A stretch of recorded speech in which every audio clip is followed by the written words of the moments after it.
하나님 아버지 893번째 UPS 뉴욕 예배를 이끄신 하나님을 찬양합니다. 우리가 오늘도 드린 기도를 하나님 기뻐 받으시고 하나님 주님 뜻 안에서 온전한 기도가 되기를 원합니다. 부족한 종이 말씀을 나눌 때 성령 안에서 교통하는 역사가 일어나게 도와주시옵소서. 우리 구원하신 예수님의 이름으로 기도합니다. 아멘. 저는 느헤미야의 성보수에 대한 시리즈로 계속해서 성수보에 대한 원수의 반응 두 번째 여러분과 같이 나누도록 하겠습니다. 말씀을 같이 찾아보고 읽겠습니다. 느헤미야 2장 11절에서 20절입니다. 느헤미야 2장 11절에서 20절 여러분 성경으로 계속 같이 찾아보겠습니다. 느헤미야 2장 11절에서 20절입니다.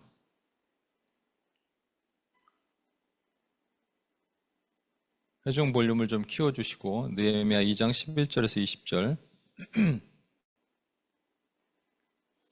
성경 봉독할 때만 회중 볼륨을 좀 키워주시고요.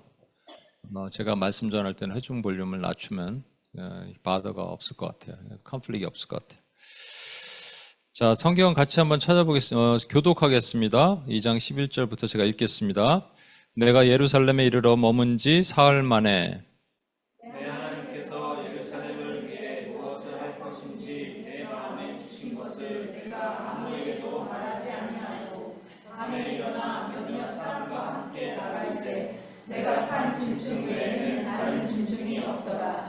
그 밤에 골짜기 문으로 나아가서 용정으로 분문에 이르는 동안에 보니 예루살렘 성벽이 다 무너졌고 성문은 불탔더라. 앞으로 나아가 성문과 왕의 못에 이르러서는 한 짐승이 지나갈 곳이 없는지라. 그 밤에 시내를 따라 올라가서 성벽을 살펴본 후에 돌아서 골짜기 문으로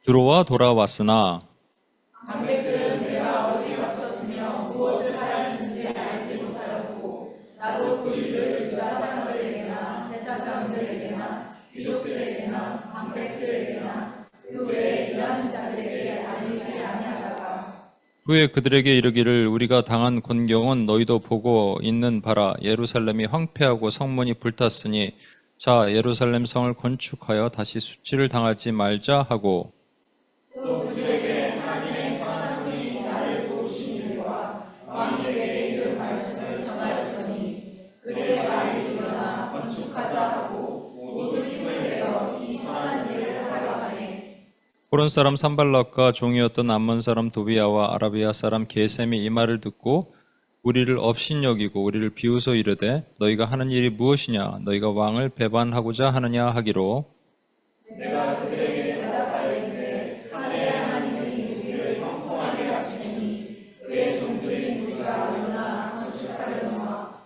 오직 너희에게는 예루살렘에서 아무 기업도 없고 권리도 없고 기업되는 바도 없다 하였느니라. 아멘. 예. 우리 16절 보시면 방백들이 내가 어디로 갔으며 무엇을 하였는지 알지 못하였고 라고 되어 있거든요. 그 얘기는 뭐냐면 그 전에 11절부터 15절 내용이 그겁니다. 예루살렘에 느헤미야가 도착한 지 3일이 지나고 나서 느헤미야가 정탐을 합니다. 근데 사람들에게 알리지 않고 몇몇만 데리고 정탐을 해요. 그래서 성이 어느 정도 무너졌는지 파수하는 거죠. 이게 사실은 우리 지금부터 우리가 보는 관점들은 원수의 리액션이거든요. 원수의 반응이기 때문에 예레미야의 정탐에 대한 관점은 보지 않겠습니다. 예전에 이제 많이 했으니까. 그런데 뭐부터 한다고요? 파수부터 한다고요. 기도하기 전에 뭐부터 해야 되냐? 파수부터 하는 거예요. 어디가 무너졌는지, 어디에 문제가 있는지 그거부터 하는 거예요. 그렇죠? 그거부터 돌아보고 정탐부터 하고 그리고 나서 어디가 심각하게 무너졌는지 보고 돌아왔더라. 돌아오는 것도 골짜기 문으로 돌아왔다라는 게 중요합니다. 골짜기 문이 여기 흰놈의 골짜기라는 곳이에요. 그래서 몰렉 신을 섬기던 그 곳입니다.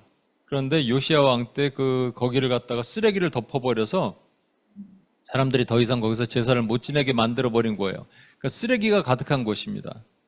쓰레기 하치장 같은 데 가보셨어요? 제가 옛날에 독일 갔을 때 쓰레기를 이렇게 리사이클 해갖고 하는 어떤 큰 회사를 가본 적이 있는데 엄청나게 쓰레기 어마어마해요, 여러분. 근데 거기에 별의별 것 다 있답니다. 쓰레기만 있으면 상관이 없는데 동물의 시체도 있고요.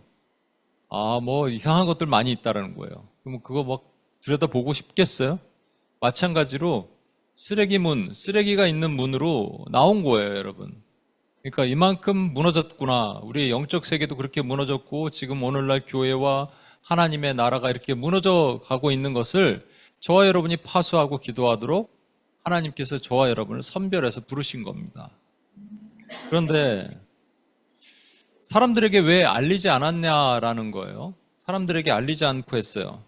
왜냐하면 괜히 섣불리 알렸다가는, 그러니까 여러분 뭔가 할 때 주변 사람들에게 기도 요청하고 하는 거 되게 중요해요.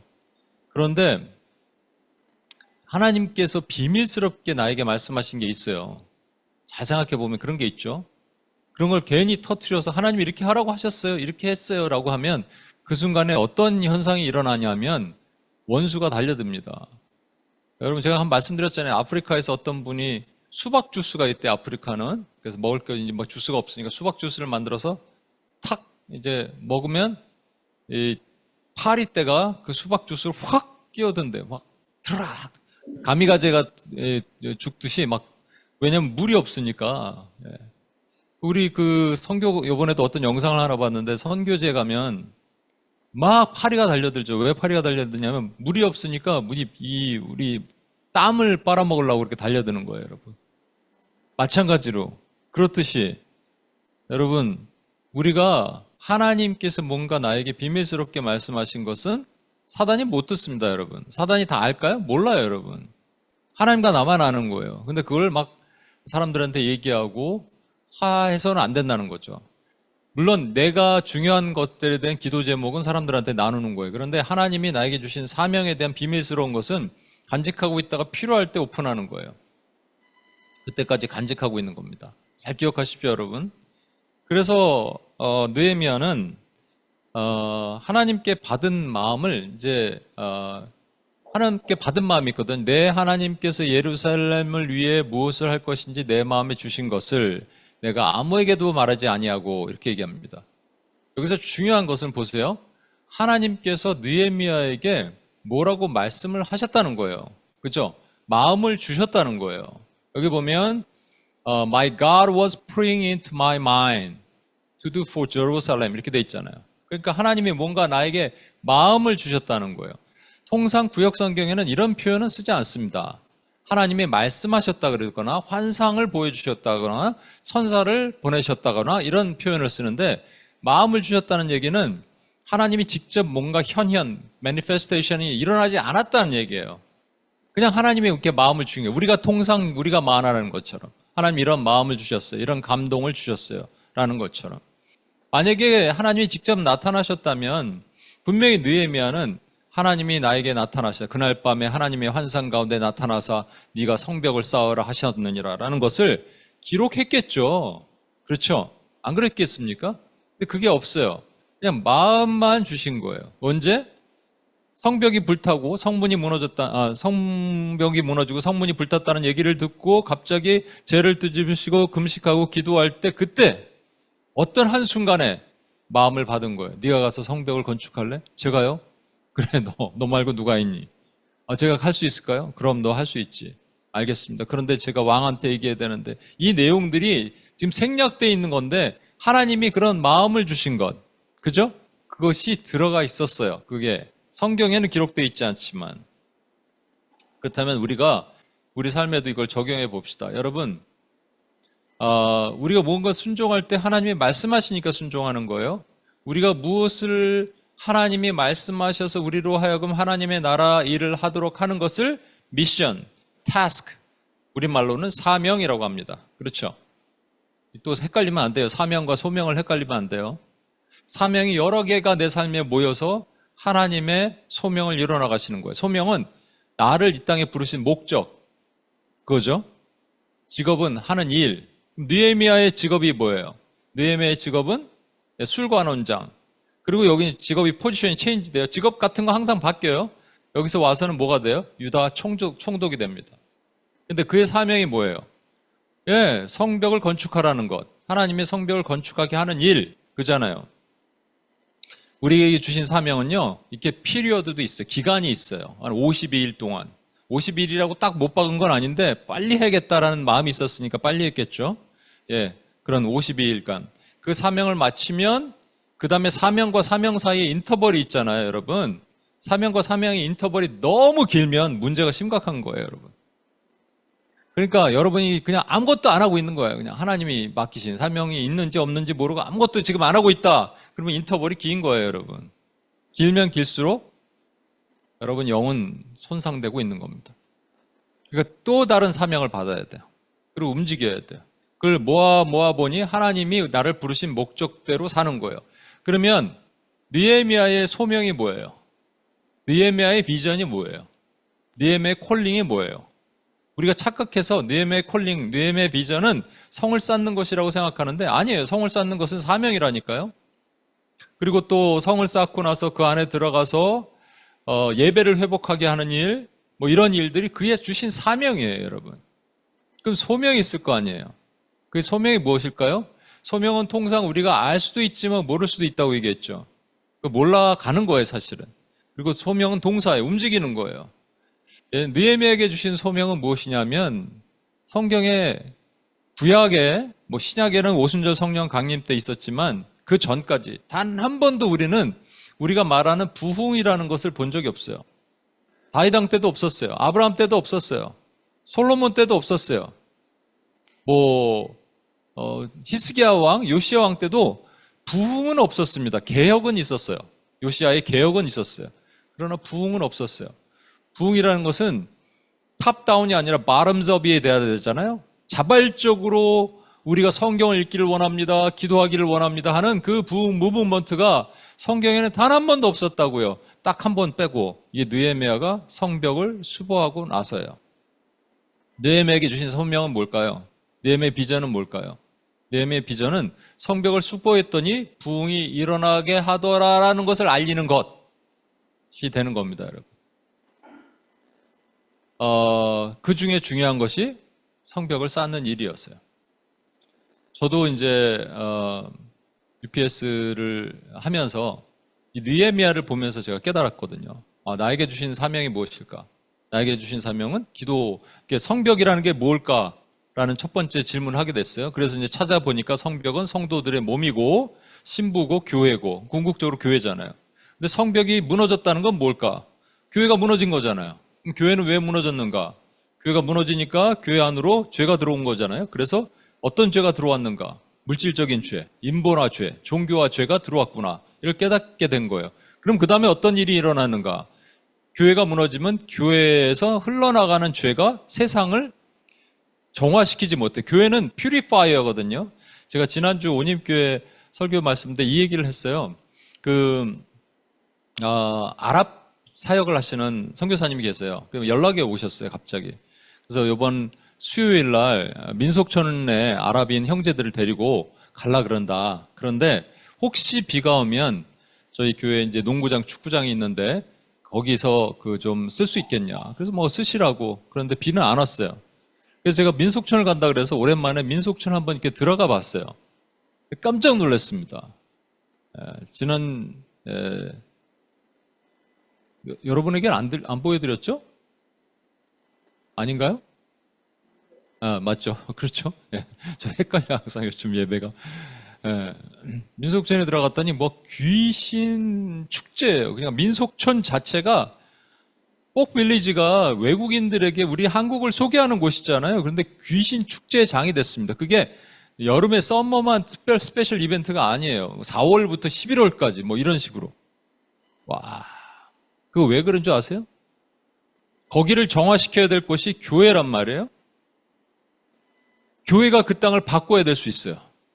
교회가 귀신으로 장악된 이 세상을 바꿀 수 있는 유일한 희망과 통로입니다. 그런데 교회가 자성 능력을 잃어버렸어요. 자정 능력을 잃어버렸어요. 퓨리파이어의 기능을 잃어버렸어요. 필터가 오염됐어요. 어떻게 치유하겠어요?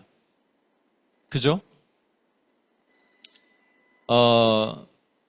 저와 여러분에게 하나님께서 사명을 주십니다. 사명을 한 번 주시고 20년 후에 한 번 주시고 이럴 수는 없어요. 그러면 사명과 사명 사이의 텀이 너무 길기 때문에. 그죠? 사명을 주세요. 그리고 사명이 이렇게 가지를 칠 수도 있고 또 다른 사명이 될 수도 있고 그 사명에 대한 우리가 안테나를 바로 세우고 있어야 돼요. 문제는 뭐냐? 이게 느헤미야에게도 뭐라 그러셨어요? 아무에게도 말하지 않고 예루살렘을 위해 하나님이 무엇을 할 건지 내 마음에 주신 것이니까 이게 불확실한 거예요, 여러분.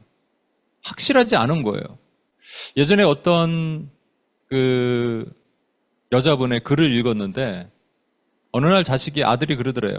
엄마, 나 예수님 음성 듣고 싶어. 나도 그렇다 그랬대요. 그러면서 어렸을 때부터 그런 생각을 했대요. 내가 하나님의 음성만 들을 수 있다면 무조건 순종하겠는데. 저도 그랬거든요. 전 특히 아브라함 보면서 하나님이 아브라함에게 나타나신 거 나에게도 한 번만 나타나시면 난 뭐든지 순종할 수 있겠는데. 근데 이분이 그렇게 아들이랑 얘기하고 나서 어느 날 남편이랑 싸웠대요. 그리고 이제 설거지를 하고 있는데 그때 성령이 이런 마음을 주시더라는 거예요. 마음을 주셨어요. 뭐라고? 네가 먼저 가서 사과해라. 그때 뭐라 그랬을까요? 이분이? 제가 들은 분 있을 거예요. 싫어요. 안 할래요. 자존심 상하니까. 근데 그때 충격을 받은 거예요. 하나님의 음성인데 내가 왜 안 한다 그랬지?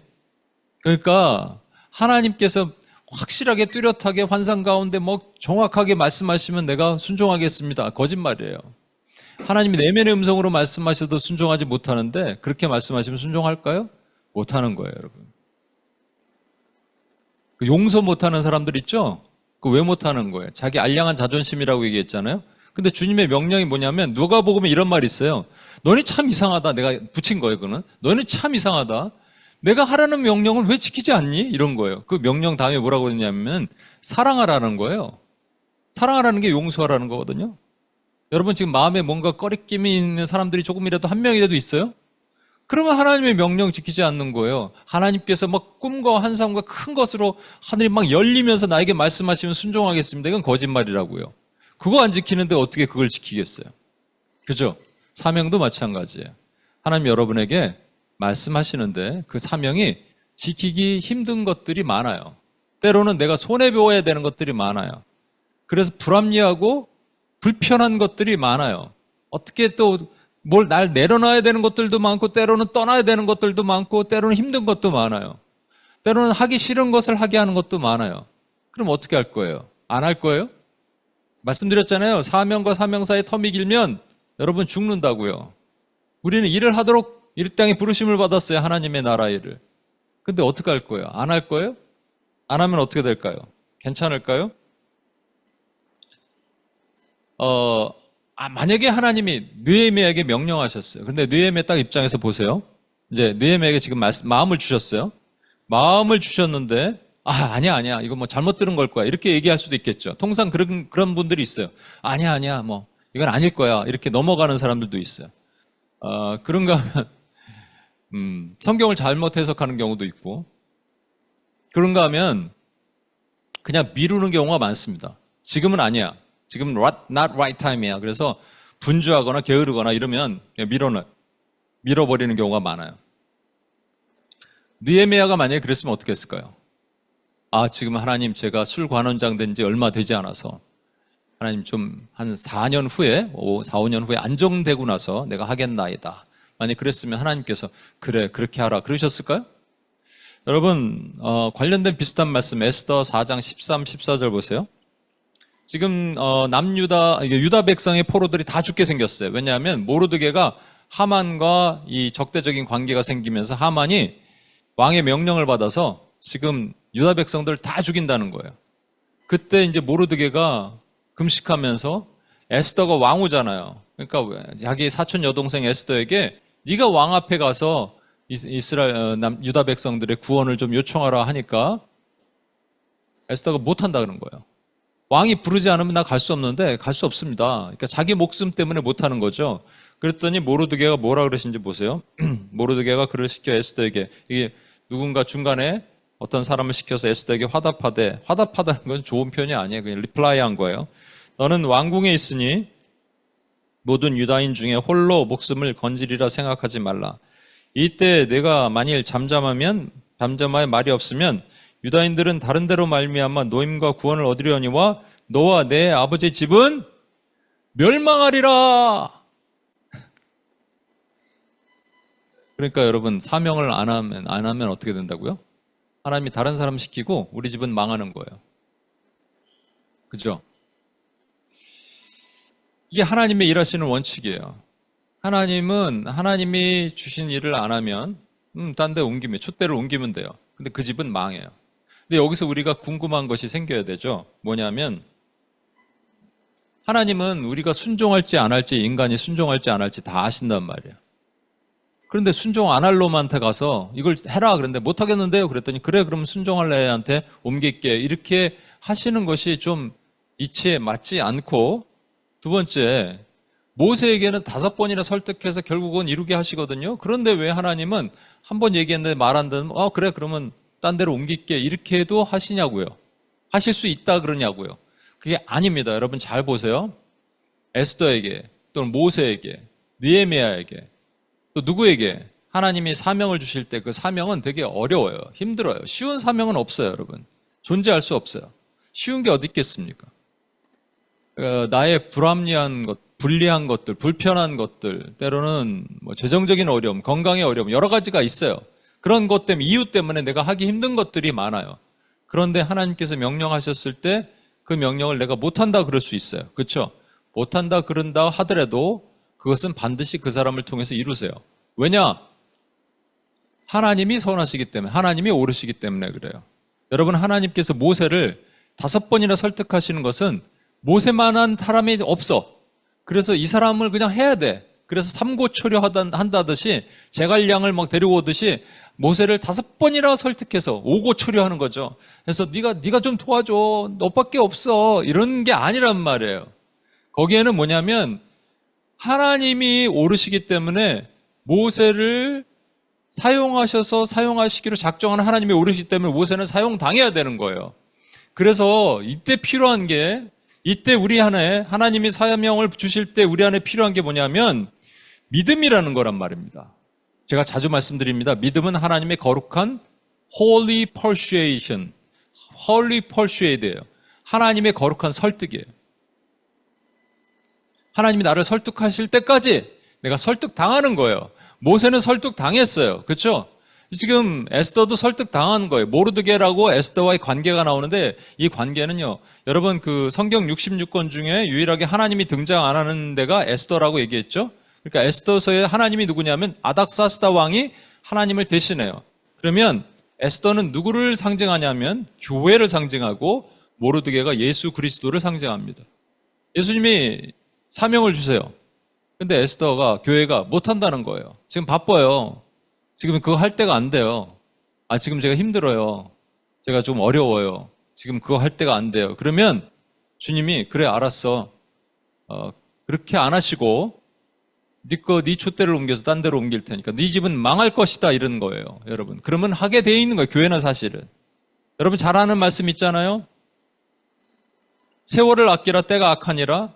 세월이 이게 무슨 뜻이라고요? 이게 opportunity란 말이에요. 아끼라란 말은 save 하란 말이 아니고 redeem 하란 말이에요. buy again 하란 말입니다. 그러니까 your opportunity를 buy again 하란 말이에요. 그러면 buy again 하려면 뭐예요? 돈 주고 사는 거예요, 여러분. pay업을 하는 거예요. 그죠? 근데 주님이 먼저 오셔서 이 사명을 줄게 그렇게 하신다고요? 그러면 그 가격이 얼마라고요? 매우 reasonable한 price예요. $20. 그러면 땡큐. 그러면 그냥 하는 거예요. 그런데 지금 못하게 했는데 그러면 삥 돌고 주님이 다시 오십니다. 왜? 하나님이 오르시기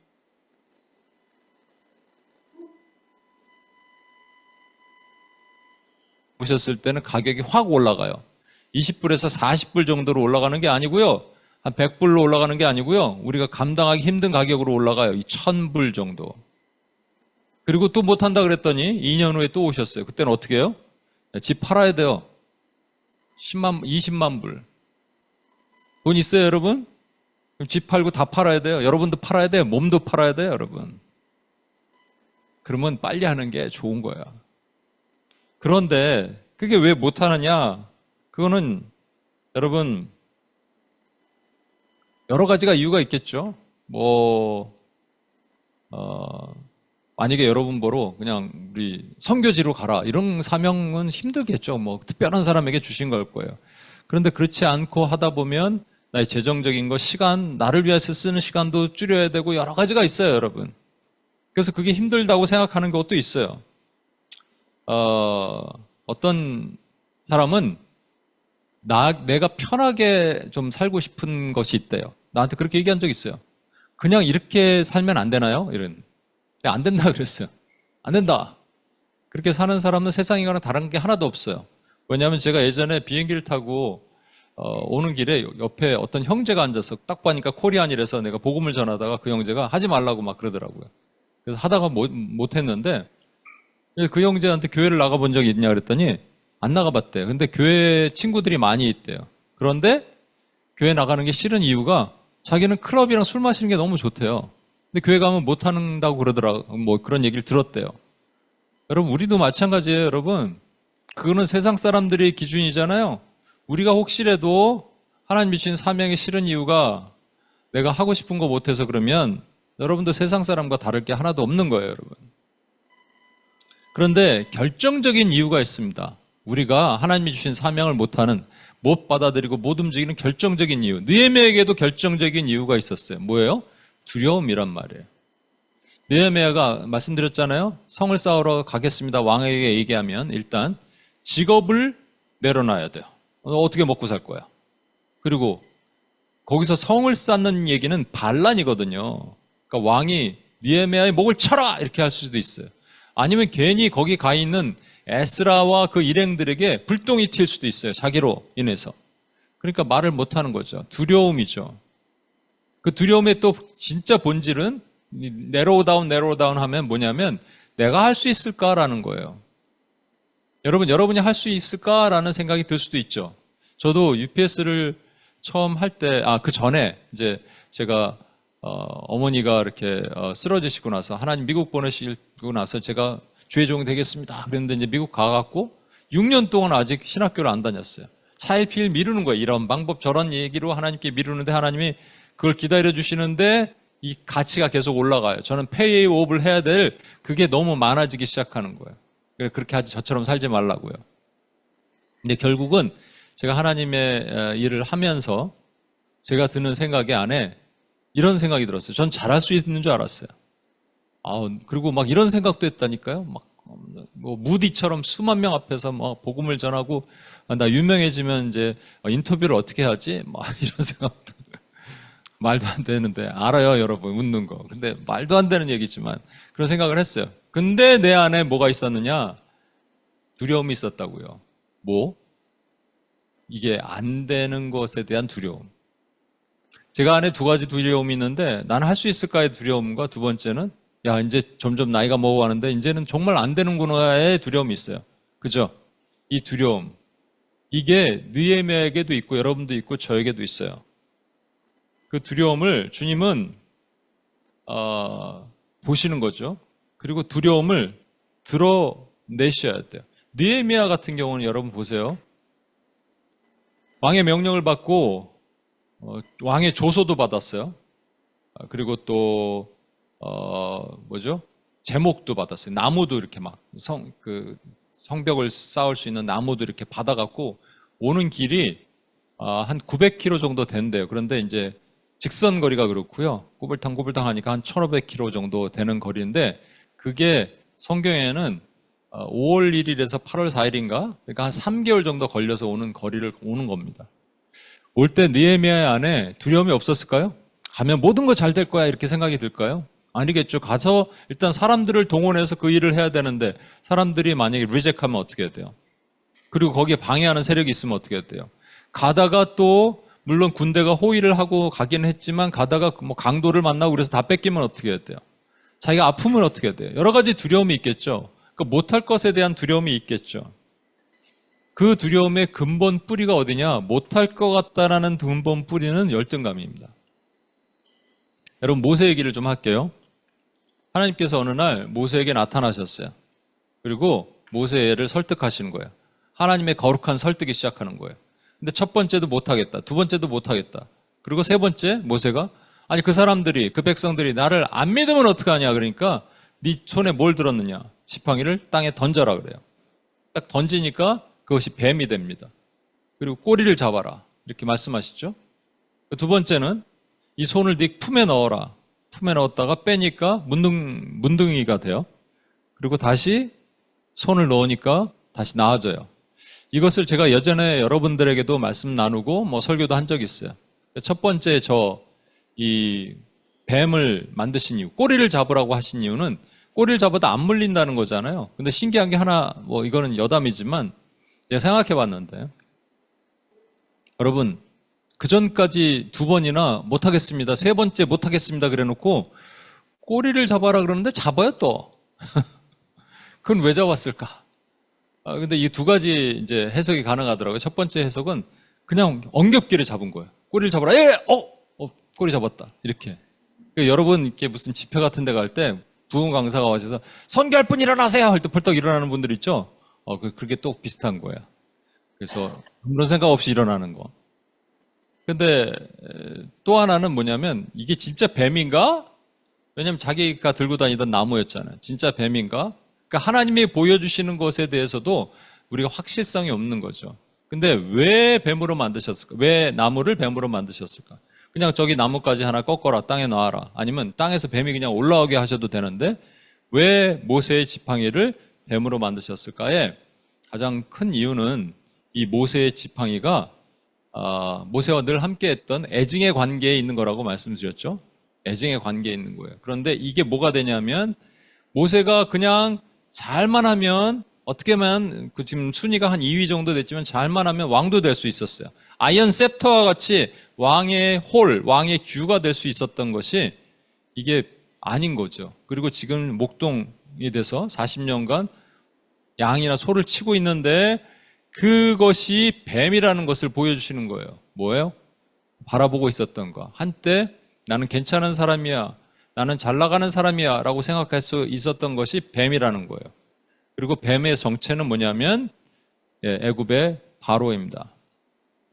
외면 전쟁이야. 너는 앞으로 나가서 이 지팡이를 가지고 외면 전쟁을 싸울 거야. 내 백성 구해낼 거야. 그런데 두려워하지 마. 꼬리 잡아도 넌 물리지 않아. 이거를 보여주신 거죠. 두 번째 중요한 것이 저 문둥이 손입니다. 손을 넣었다가 빼는데 품에 넣었더니 품에서 문둥이가 나오더라라는 얘기예요. 여러분 문둥병의 본질이 뭐예요? 사람들이 피하고 나도 그 사람들을 피하는 거예요. 그죠? 사람들이 피하고 나도 피하는 거예요. 왜 피해요? 내가 보잘것없는 존재이기 때문에. 깊은 열등감이기 때문에. 여기서 우리가 생각할 수 있는 것은 열등감이라는 부분, 그 열등감을 가지고 있는 사람들은요, 우리가 딱 봐서도 이렇게 잘난 거 없는데 막 잘난 척 하는 사람 혹시 있지 않아요? 이 한국에도 좀 몇 분 있어요. 가만히만 있으면 좋겠는데 자꾸 잘난 척 하는 사람들도 있어요. 그 속에 무엇이 있을까 보면 그 안에 자기의 열등감을 포장하기 위한 포장지로 교만을 사용하는 거예요. 그 안에 내면에는 나는 열등해요. 나는 아무것도 할 수 없어요. 라는 마음이 있는 거예요. 근데 그걸 포장지로 이렇게 덮은 거죠. 아주 좋은 포장지로. 이렇게 꽃도 달고, 번쩍이도 넣고. 그런가 하면, 꽤 잘 나가는 사람들이 있잖아요. 꽤 잘 나가는 사람들은 열등할 이유가 없다고 생각하죠? 아니에요. 2번, 3번 실패하면 그들은 특별히 그렇게 꽤 잘 나가는 사람들은 그 높은 위치에서 있으니까 자기 컴페어 대상이 되게 같은 레벨에 있는 사람들이 있다고요. 그러면 급격하게 떨어져요. 자존감이 훅 떨어져요. 그래서 어떻게 되느냐? 열등감이 쌓이게 되는 겁니다. 내가 이렇게 주저앉을 수 없는데, 나는 이렇게 끝날 수 없는데. 우리가 생각했을 땐 그 정도 위치에 올라가도 대단한 건데 그렇게 생각하는 거예요. 다 마찬가지로 열등하게 만드는 겁니다. C.S. 루이스가 얘기했죠. 동전의 앞뒷면이라고. 그런데 평생 열등할 수도 없고 평생 교만할 수도 없어요. 그래서 이것을 열등한 사람들은 교만하는 포장지로 쌓고 교만한 사람들이 열등해졌을 때 다시 회복하려고 자기 자신을 또 포장지로 쌓아요. C.S. 루이스가 말한 그 모습이 우리의 안에 이렇게 나타나는데 하나님께서는 모세의 내면의 이 모습을 먼저 해결하셔야지 이스라엘 백성들을 건져낼 수 있는 거예요. 그래서 모세에게 가지고 있는 이 연약한 것들. 한때 잘 나갔는데 왕자였는데 땅으로 떨어져 아무것도 할 수 없다는 40년 동안의 그 비참한 생활, 그의 열등감을 하나님이 드러내시는 거예요. 드러내시는 게 중요한 겁니다. 여러분, 우리 안에 기생충이 있어요. 기생충이 있는데 이 기생충의 이 것들을 하나님이 드러내는데 얼마나 창피합니까, 여러분? 네 몸 안에 기생충이 있어 그러면 얼마나 창피해요.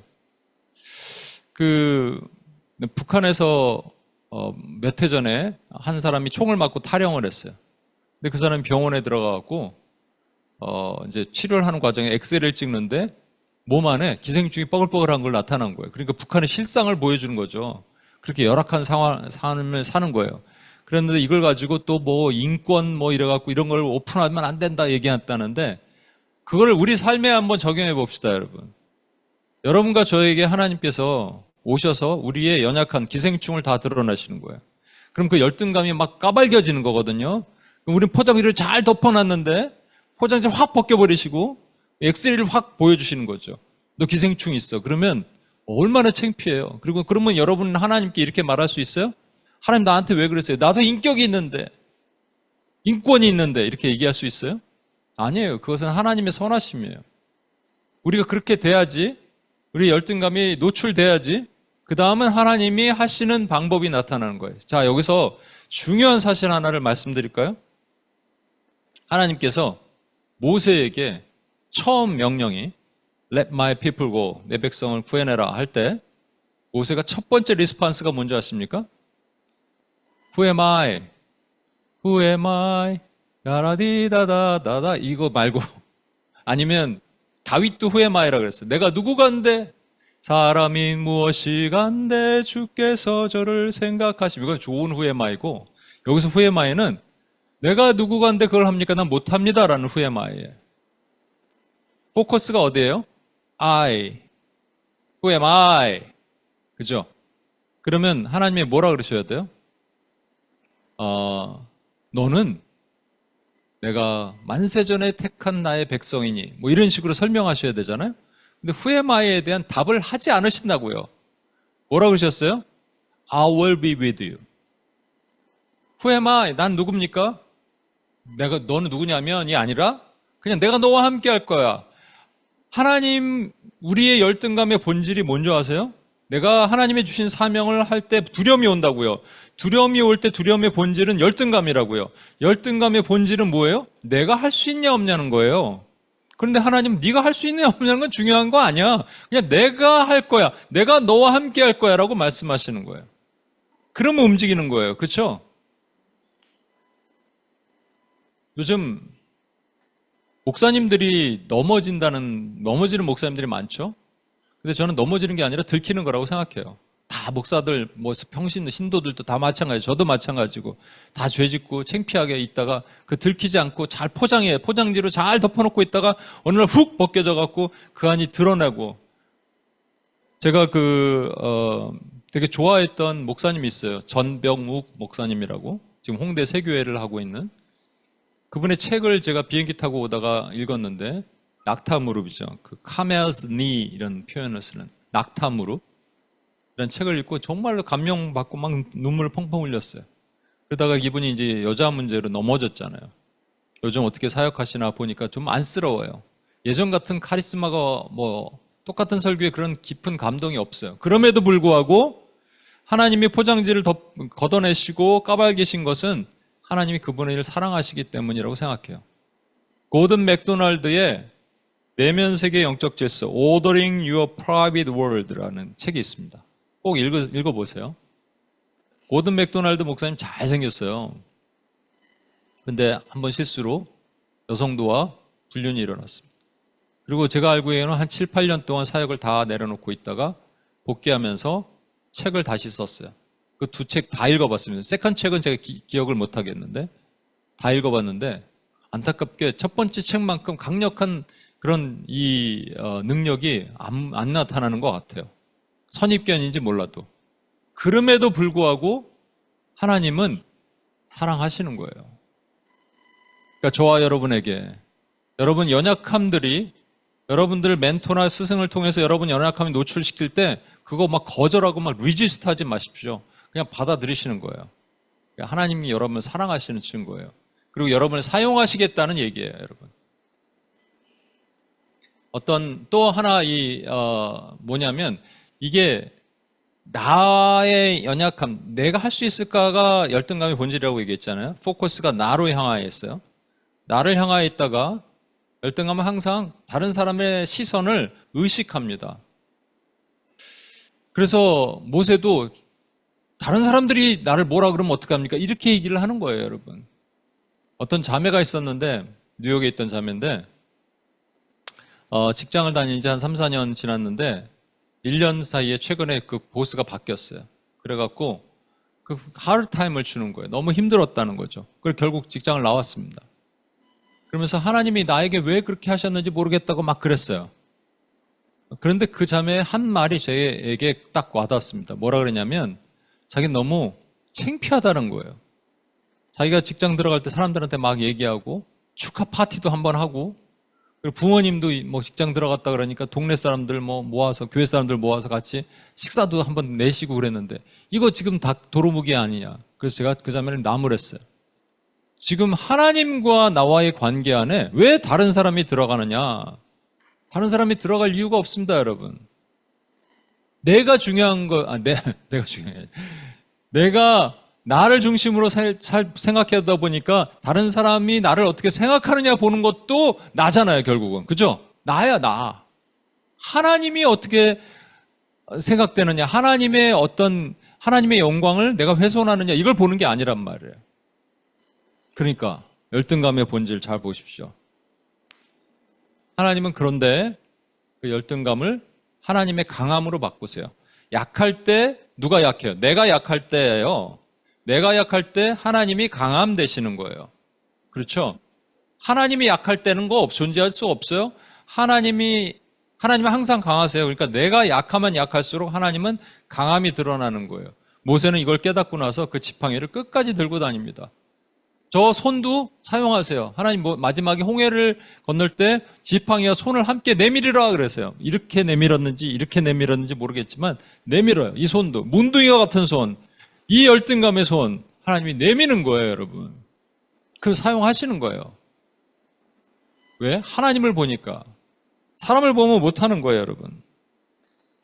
자, 이제 다시 느헤미야로 돌아가서 하나님은 느헤미야에게 어떤 연약함이 있는지 어떤 열등감이 있는지 우리는 알지 못해요. 그런데 하나님께서 그를 움직이셨어요. 일단 움직이셨는데 그 안에 두려움은 분명히 있을 수 있어요. 그죠? 두려움은 있는데 예루살렘에 돌아왔을 때 아무에게도 알리지 않고 그리고 정탐을 한 다음에 사람을 불러 모아서 이제 마지막 결단을 합니다. 후에 그들에게 이르기를 우리가 당한 곤경은 너희도 보고 있는 바라. 예루살렘이 황폐하고 성문이 불탔으니 자 예루살렘 성을 건축하고 다시 수치를 당하지 말자 하고 또 그들에게 하나님의 선한 손이 나를 도우신 일과 왕이 내게 이른 말씀을 전하였더니 그들의 말이 일어나 건축하자 하고 모두 힘을 내어 이 선한 일을 하려 하매. 여기까지 좋았어요. 그러니까 모세가 걱정했던 거, 느헤미야가 걱정할 수 있었던 것들을 하나님이 해결하시는 거예요. 그러니까 동역자들이 일어나는 거죠. 함께 할 수 있는 사람들, 반응이 일어나는 거예요. 이렇게 잘 나가면 얼마나 좋겠습니까마는 원수는 반드시 이때 등장합니다. 여러분 기억나세요? 지난주에 산발락과 도비아가 느헤미야가 왔다라는 얘기를 듣고 심히 근심했습니다. 심히 근심했는데 그게 그냥 이 표현 자체가 근심했다니까 concern이나 이런 표현이 아니고요. 그냥 말씀드렸잖아요. 악에 바쳤다. overwhelmed by evil이에요. 그러니까 악에 의해서 막 overwhelmed 된 거예요. 악에 받쳐 있어요. 이를 부르르 갈고 있어요, 여러분. 부르르 떨면서 이를 갈고 있는 그 미친 사람처럼 그러고 있었던 거예요. 그런데 이들이 이제 성을 건축한다는 얘기를 듣고 느헤미야를 직접 찾아옵니다. 이제는 멀리서 이를 가는 게 아니라 직접 찾아와요. 좀 더 가까이 오는 거예요. 그래서 뭐를 건드리느냐? 그럼 뭐를 건드린다고요? 네, 열등감을 건드려요. 자격을 건드려요. 이때 약해집니다. 제가 이거 한번 말씀드렸던 것 같은데 저에겐 여러분도 그런 경우가 있을 거예요. 그죠? 저도 2번의 경험이 있어요. 코스타 한 번, 그 다음에 그 LA에서 한 선교 대회에서 한 번. 코스타 때 제가 10년 동안 사역을 했기 때문에 한 6년, 7년쯤 됐을 때 어느 정도 제가 코스타 사역의 사람들도 알고 뭐 간사들도 다 알고 그랬을 때 제가 이제 UPS 부스를 설치했어요. 그런데 정말 공격이 오는 거예요. 어떤 여자 그 권사라는 분인데 큐티 강사라 그러는데 제가 인정할 수는 없는데 하여튼 와갖고 우리 큐티 노트 책을 가지고 거기 앉아 있는 멤버들한테 이게 뭐냐 그러면서 막 그렇게 얘기했다 그러고 또 어떠한 젊은 목사가 있어요. 저보다도 연배가 어려요. 근데 저한테 와서 반말인지 존댓말도 아닌 것으로 이런 거 한다며요? 이렇게 얘기하는 그 말투가 너무 빈정거리고 비웃는 것 같은 게 너무 속이 상하는 거예요. 그때 제가 바로 또 그 부스에 가서 우리 멤버들 모아서 같이 기도하자. 영적 공격이다. 이렇게 했던 기억이 나요. 그리고 2016년인가요? 저희가 캘리포니아에 가고 그거보다 더 큰 선교 대회에서 부스를 설치했을 때 한번 말씀드렸던 것 같은 거예요. 선교회 회장 이런 분이 와갖고 정말로 이 브로셔를 보지도 않아. 이렇게 넘기면서 딴 생각하면서 넘기는 거죠. 그러니까 되게 무시하는 말투와 행동을 하는 거예요. 그리고 명함 하나를 주는데 딱 보니까는 무슨 PhD 어쩌고저쩌고. 그래서 나도 그냥 PhD나 딸까 이렇게 했던 생각이 나요. 이게 공격이에요. 그때 뭐가 들어가느냐? 내 안에 위축됩니다. 그래 내가 할 수 있을까? 위축되고 그냥 못할 것 같고 이런 마음들이 확 들어오게 만들어요.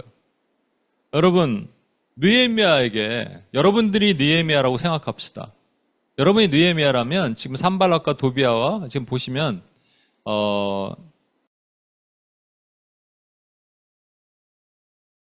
19절에 보시면 호론 사람 산발락과 종이었던 암몬 사람 도비아와 아라비아 사람 게셈이 이 말을 듣고 우리를 업신여기고 우리를 비웃어요. 업신여기고 비웃는 행동을 한다고요. 사람들 보세요. 전부 유대인들이 아니에요. 호론 사람, 암몬 사람, 아라비아 사람. 그러니까 이게 하나님의 사람들이 아닌 거예요. 하나님은 마귀의 자녀를 동원해서 우리를 힘들게 만들어요. 그리고 우리를 흔들어 버려요. 우리를 약하게 만들어요. 그때 디프레션이 오고 갑자기 위축되고 디스커리지 되고 그런 걸 일어나죠.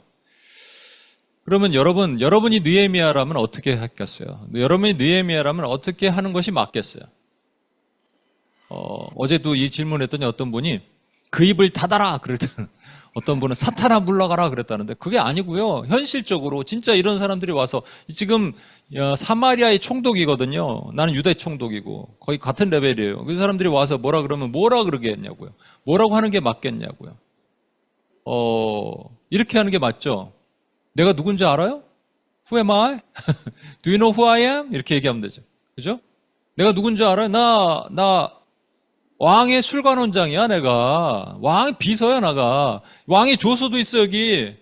비서 이런 거 얘기 안 해도 좋아. 조서 있어, 조서. 니네 어떡할래? 이거를 왜 얘기를 안 하는지 모르겠어요? 이걸 얘기를 안 해요. 그러니까 만약에 저에게 이렇게 막 가서, 이거 뭐 하는 거예요? 기도 모임 이런 거 한다며? 이렇게 하는 사람에게, 당신 나를 알아요? 내가 누군지 알아? 내가 하나님이 어떤 사람인지 얘기해 줄까? 이렇게 얘기를 하고 싶은 마음이 이렇게 쫙 올라갔다가, 그러니까 이게 뭐예요? 결국은 내가 나의 열등감을 공격할 때 나의 리스판스가 내가 누군지 알아? 그리고 나를 드러내도록 하는 것이 원수의 술수예요. 절대로 여러분은 원수가 그렇게 우리의 연약함을 공격할 때 나를 드러내지 마십시오. 나를 드러내는 게 아니에요. 느헤미야는 충분히 드러낼 수 있었어요. 느헤미야는 충분히 좋은 직장을 다니고 있었어요. 느헤미야는 충분히 그럴 만한 퀄리파이한 그런 어떤 능력도 있었어요. 그런데 그거 얘기하지 않았어요. 그리고 뭐라고 얘기하느냐? 20절 보십시오. 내가 그들에게 대답하여 이르되 하늘의 하나님이 우리를 형통하게 하시니. 와, 이게 멋있어요. 어떻게 한다고요? 자기 이름을 싹 빼고 하나님 얘기를 넣는 거예요. 하나님이 하게 하셨습니다. 그래서 아까 캘리포니아에서 LA에서 있었던 무슨 선교 회장이라는 분이 마지막에 갈라 그럴 때 제가 한마디는 했어요. 하나님이 미가서 7장 11절 말씀을 우리에게 주셨는데 제가 그것을 수행하는 것 뿐입니다. 이게 뭐라고 말하고 싶은 건 되게 많았는데 막 뚜껑이 열리기 직전에 하나님이 하게 하셨으니 그랬더니 그분이 그냥 훅 가버렸어요. 예, 그러고 나서 와, 마음이 공격이 있을 수 있는데 마음이 괜찮은 거예요. 여러분 하나님께 맡기는 거예요. 하나님이 하게 하셨으니 하나님 제가 할 수 있습니다. 하나님이 저에게 맡기셨으니 여러분 지금 UPS는 왜 있었어요? 뭐 김교환 목사가 만든 거 아니에요. 여러분들 뭐 간사님들이 한 거예요? 아니에요. 기도자들이 있는 거 좋죠. 도움이 되죠. 그런데 그게 아니에요. 하나님이 하게 하셨으니까 여러분이 이 자리에 있는 거예요. 하나님께서 우리에게 형통을 주셨으니까 우리가 이 자리에 있는 거예요. 그때 원수가 계속 얘기합니다. 니네가 그거 할 수 있어. 이제 문 닫아야 될걸? 이제 힘들잖아. 못할 거야. 비아냥거리고 조롱하고 목하고 리디큐얼하고 그런 일이 왔을 때 우리가 어떻게 하느냐? 이 기도를 제가 여러분에게 많이 말씀드렸는데 여러분 삶에도 이걸 기도를 적용하셔야 돼요. 너 사악한 원수마귀에게 내가 명하노라. 너는 하나님과 나와의 하나님이 주신 이 사명을 감당함에 있어서 네가 이 사명을 빼앗을 어떤 권리도 어떤 능력도 없음을 예수 그리스도의 이름으로 선포하노라.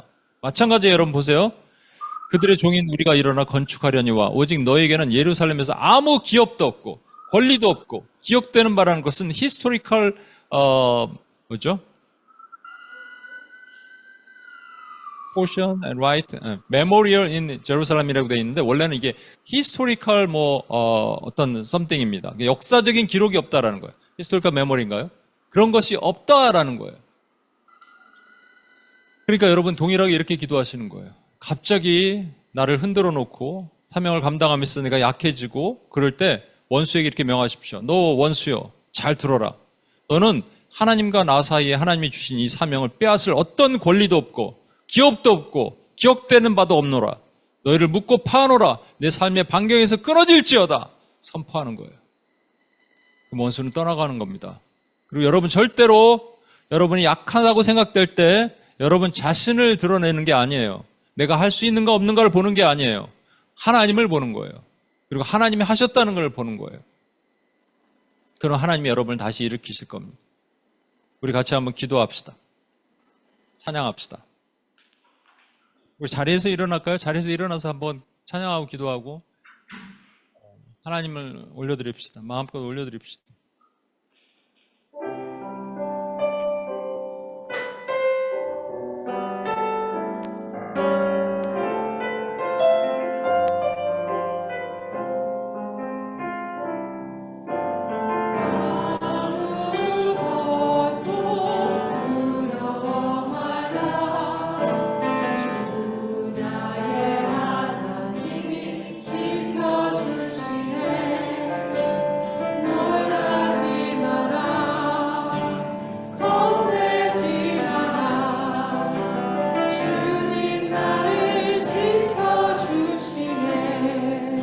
아무것도 두려워 말라.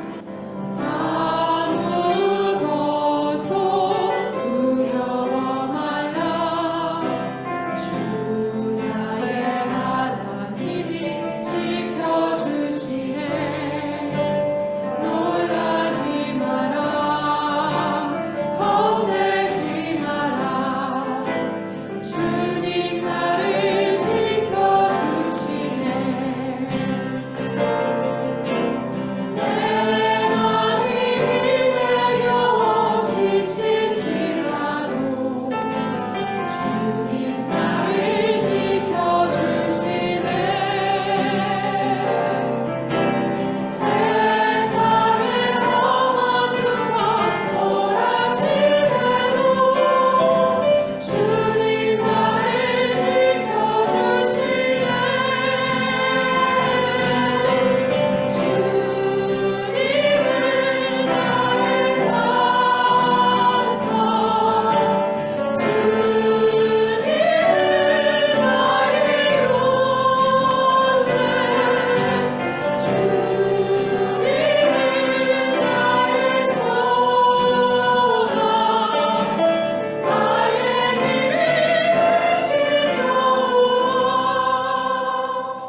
한 번 더 우리 찬양할까요? 아무것도 두려워 말라.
하나님께서 우리에게 사명을 맡기세요.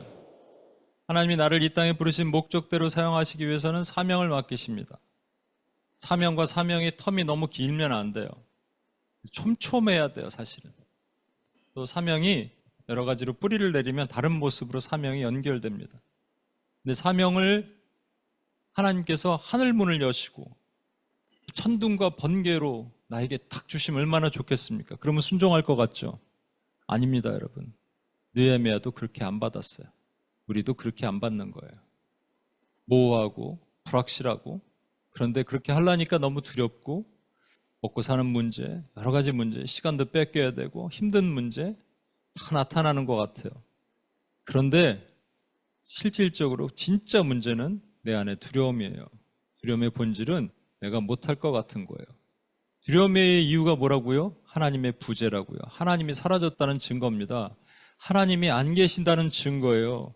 여러분, 두려움은 하나님으로부터 온 게 아니에요. 두려움은 나로부터 오는 거예요. 나를 없애면 하나님이 나를 지배하신 거예요.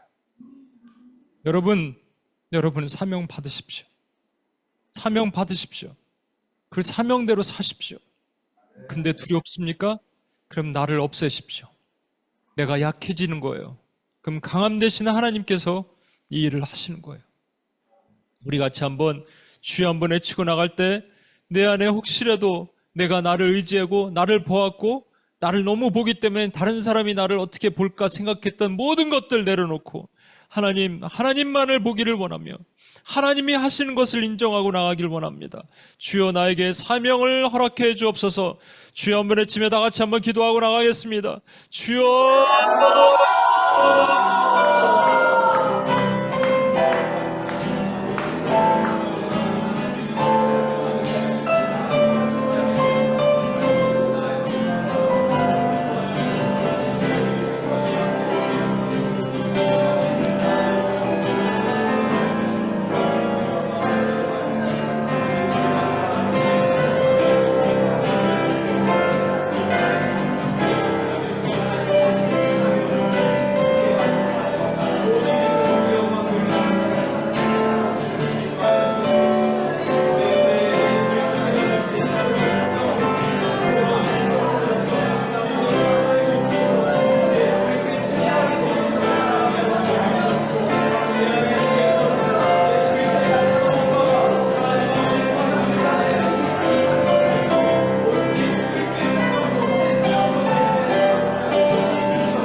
두 손을 들고 주품에 한번 찬양할까요? 주품에.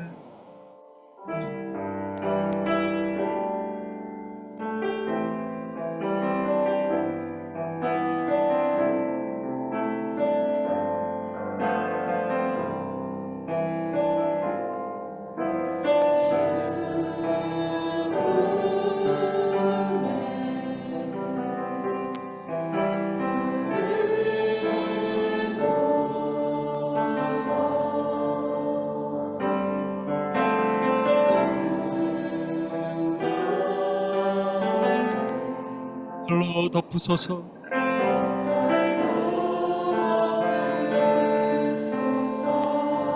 나도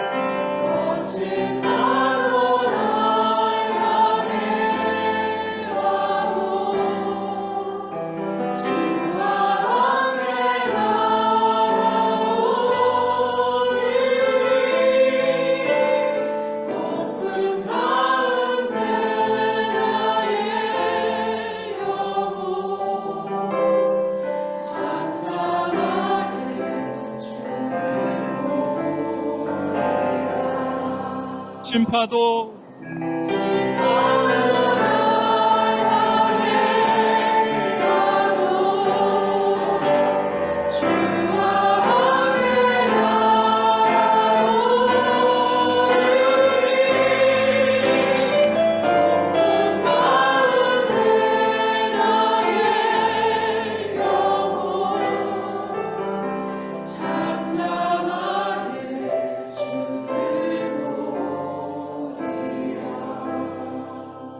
시간 한 번 더 기도합시다. 여러분, 하나님의 사명을 저희가 순종했어요. 그래서 움직였어요. 그러면 잘 될 것 같죠? 아니요, 원수는 반드시 방해합니다. 부르르 떨다가 와서 매우 가까이서 어떤 사람의 입을 통해서든지 환경을 통해서든지 얘기합니다. 뭐라고 얘기하느냐? 넌 못한다는 거예요. 모욕하고 비웃어요. 우리의 열등감을 드러내요. 못한다는 거예요. ridicule하고 이렇게 공격할 때 저와 여러분이 어떻게 해야 된다고요?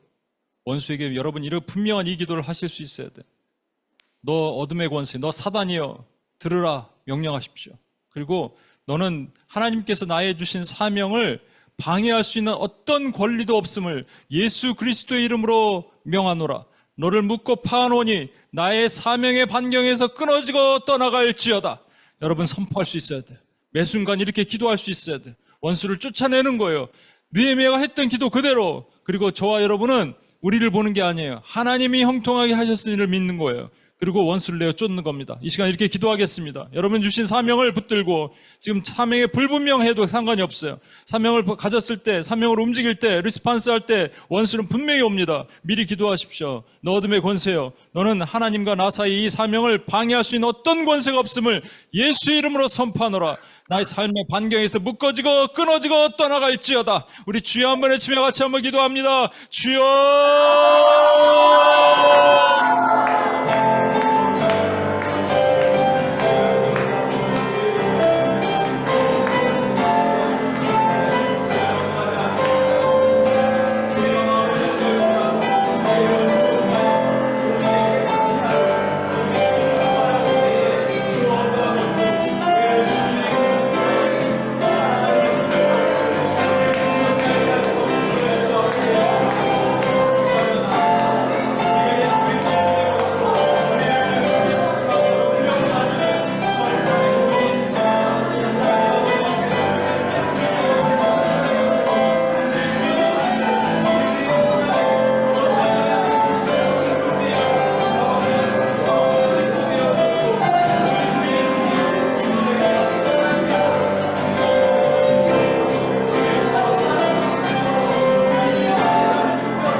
마지막으로 기도하겠습니다. 여러분도 저도 지금 같은 사명을 가지고 있어요. 그게 UPS에 와서 같이 기도하는 사명이에요. 이게 여러분의 깊은 소명의 어떤 한 부분일 거예요. 저도 그렇습니다. 근데 이 사명을 지키는데 시간이 지나면서 약해져요. 그런데 원수가 그때마다 공격해 올 겁니다. 우리 간사님들에게도 그렇고 기도자들에게도 그렇고 모두도 마찬가지고 저도 그렇고 그때 여러분이 했던 기도를 하면서 동시에 우리가 이 기도를 해야 돼요. 하나님이 우리를 형통하게 하시니 하나님이 하십니다. 이거는 하나님이 세우셨고 하나님이 하셨습니다. 그리고 하나님이 하실 것입니다. 지금까지도 기적을 보여주셨고 지금까지도 나타내셨습니다. 여기를 통해서 수많은 리더들이 세워지고 수많은 기도자들이 세워지고 수많은 열매들이 나타나고 앞으로도 그렇게 하실 것입니다. 하나님, 그리고 마지막 때 하나님의 우리가 알지 못해요. 느헤미야에도 구약의 유일한 부흥이 그때 일어났다는 거 느헤미야가 당일에 몰랐어요. 그 시대에 몰랐다고요. 우리도 몰라요. 이걸 왜 시키시는지 몰라요. 그러나 하시는 것이 하나님이시오니 반드시 우리를 형통하게 하실 것입니다라고 우리가 믿고 나갈 때 하나님이 그 일을 이루실 것입니다. 우리 시간 마지막으로 주여 한번 외치며 우리 UPS를 하나님께 올려드리고 서로의 기도자를 올려드리고 이 사명이 완수되게 하여 주시도록 주여 한번 외치며 마지막으로 기도하겠습니다. 주여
하나님 아버지 감사합니다. 하나님 우리에게 UPS라는 사명을 맡기셨고 성중보자의 하나님 직임을 맡겨 주셨습니다. 하나님 계속적으로 하면서 또 새로운 사명들도 받아갑니다. 그런데 하나님 원수가 이것을 흔들어 놓고 너희는 못한다 비웃고 업신여깁니다. 때마다 하나님 아버지 승리는 하나님께 있고 우리 자신을 보지 않고 남이 우리를 어떻게 보는가를 보지 않고 하나님 아버지 하나님을 보고 하나님이 우리를 형통하게 하십니다를 믿고 기도하는 종들이 되게 하여 주옵소서. 또한 원수를 내어 쫓는 기도를 하게 하여 주옵소서. 원수에게 분명하게 담대하게 너는 이 내가 받은 사명에 관여할 수 있는 어떤 권리도 없고 어떤 능력도 없음을 예수의 이름으로 선포하노라, 묻고 파노라고 말할 때 어둠의 권세가 떨어져 나가는 역사를 보게 도와 주옵소서. 그렇게 하실 주님을 찬양하며 우리를 구원하신 예수님의 이름으로 기도합니다. 아멘.